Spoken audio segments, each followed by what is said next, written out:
Good morning. It's so good to see you all in this season of resurrection and rebirth. In progress. I got a little message here that we're being recorded. Thank you so much. All right, so our talk today is penny for your thoughts. This familiar statement typically invoked to re-enlist the drifting mind of someone who is physically present but mentally disengaged innocently drives a wedge between two types of people. A spiritually mature person is likely to recognize penny as an expression of great wealth, as an example, a pretty penny, and transfer that value to the opinion being expressed of their thoughts. Those still unaware of their spiritual power may be more inclined to see a penny, especially in the U.S., as the lowest value of currency and assume the person making the statement assigns no greater value to their thoughts. Imagine how either one of those assumptions shapes the ensuing relationship.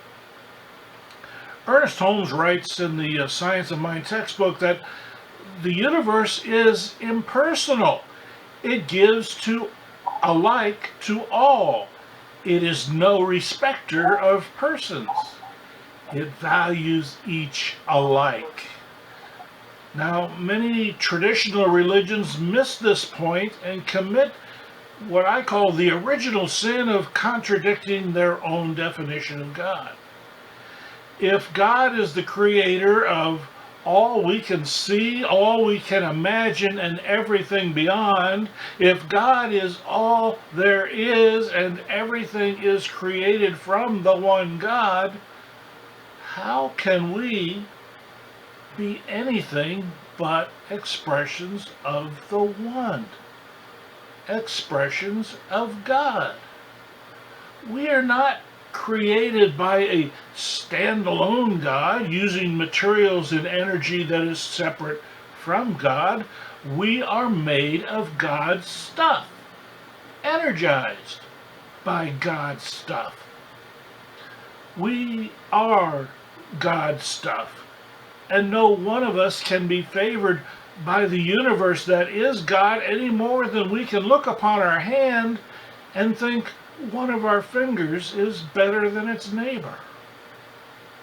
We might find one finger or the other more useful for certain tasks, and people too develop talents and skills that lead them toward one vocation or another. When I need a plumber, I will value that skill over a brain surgeon in that moment. But when my brain needs surgery, my expectations will evolve. Holmes is reminding us spirit or God for traditionalists cannot differentiate between its creations. That is why it relies on us to learn how the universe works and exercise our power within it wisely. Our responsibility is to remember that spirit is love. Love is all that it is. Spirit creates for us any experience we instruct it to create.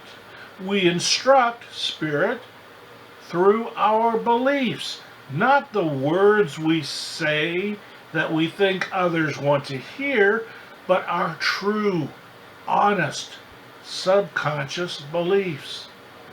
Spirit does, however, have some mighty peculiar ways, and it is in these indirect manifestations that we often lose sight of the connecting dots. Several days ago, my partner was narrowly missed by a car speeding out of control across 4 lanes of traffic on I-95. The experience caused her to drive subsequently much more deliberately than she had been traditionally.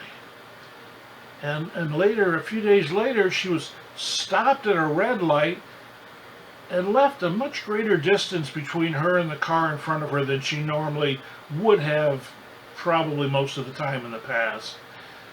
And a third car approached from behind her at a very high speed and slammed into her stopped car, and eventually pushing it into the car that had been several feet ahead of her, leaving her car a twisted wreck, but not crushed between the two cars as it would have been had she not left much more room between them. Now, seat belts and airbags did their job, and everyone escaped only with the injuries related to those devices. But you might wonder, how can this be Spirit's love? Certainly not on the surface.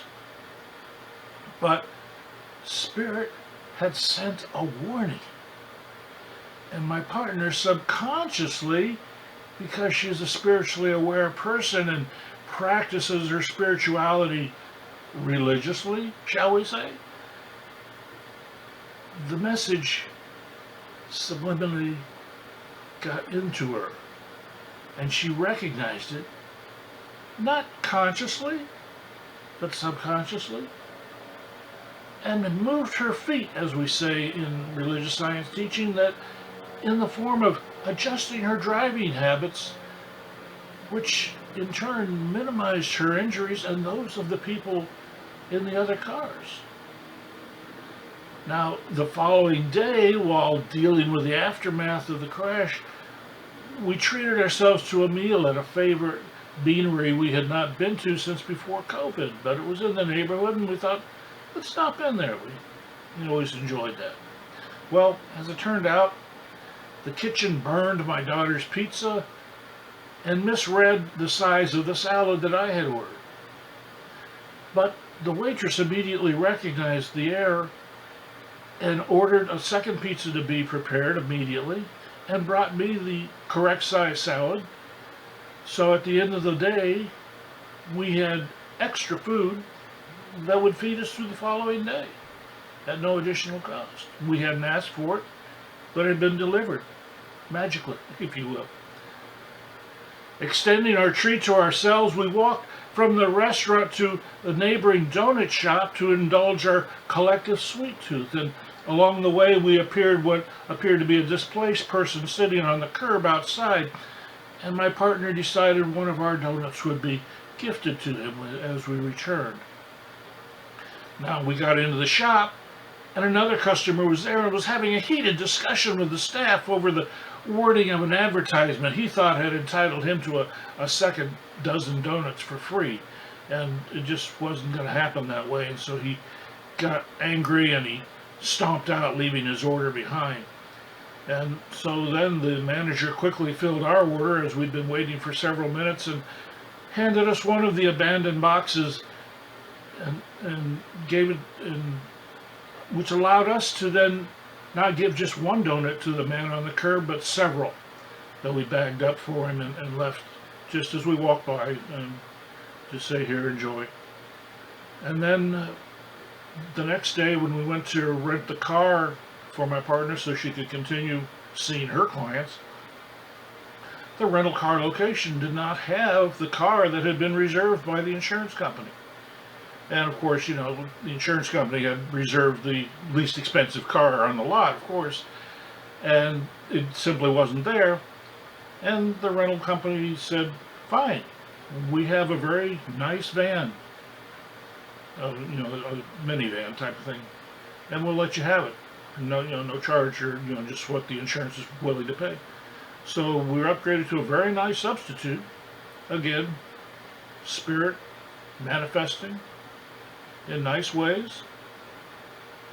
And then following up with her doctor, a previously undetected but easily correctable spinal anomaly was discovered that appears to be the actual cause of a long-time chronic abdominal issue my partner has been experiencing.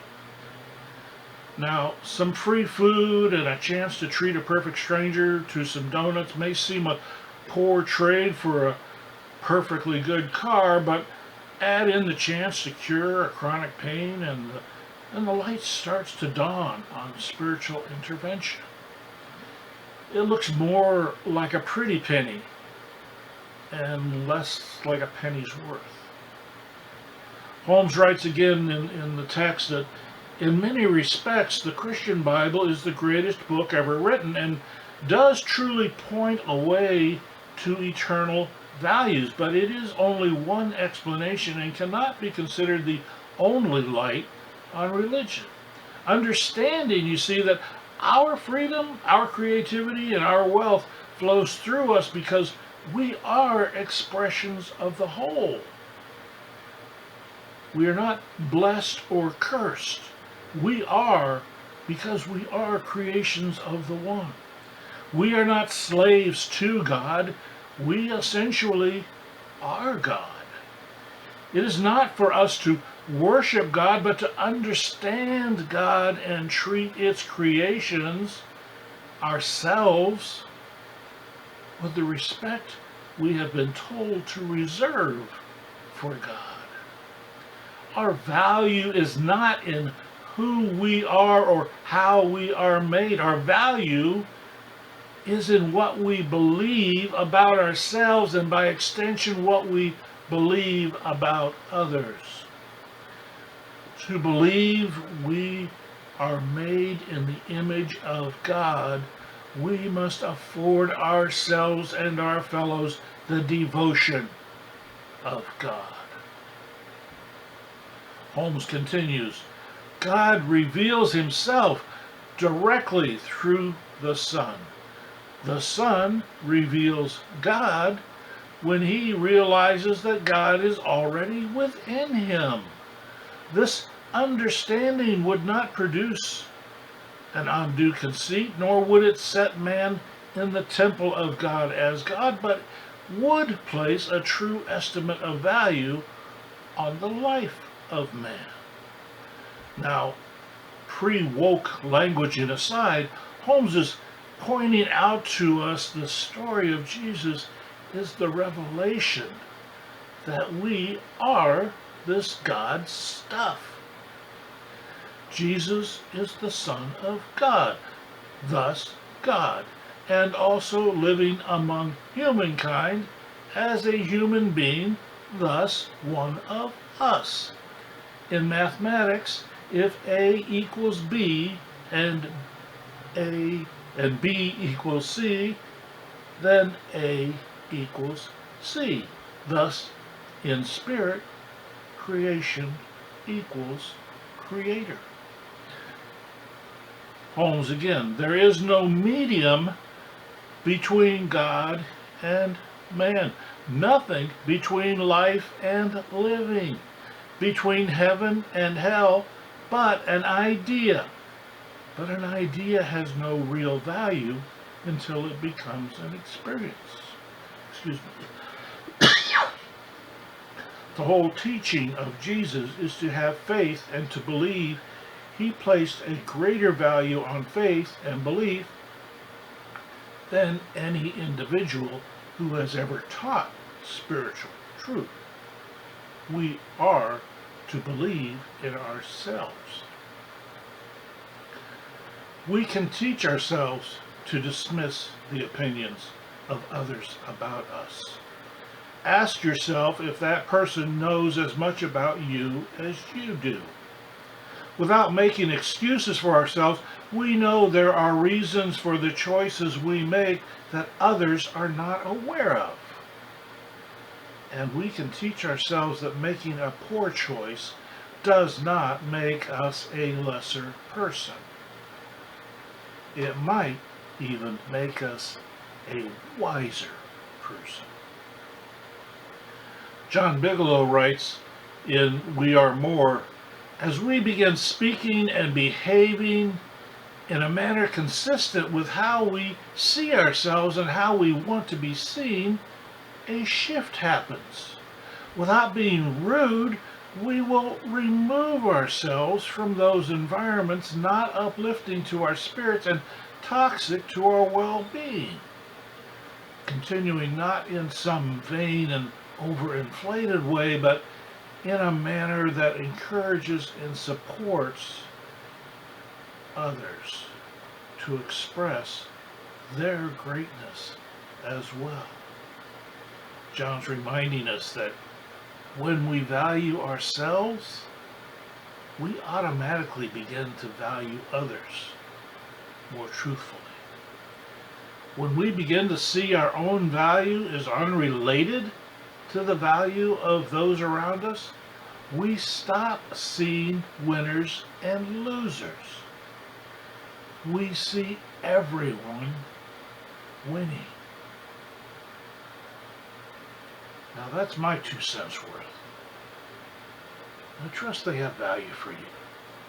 Thank you.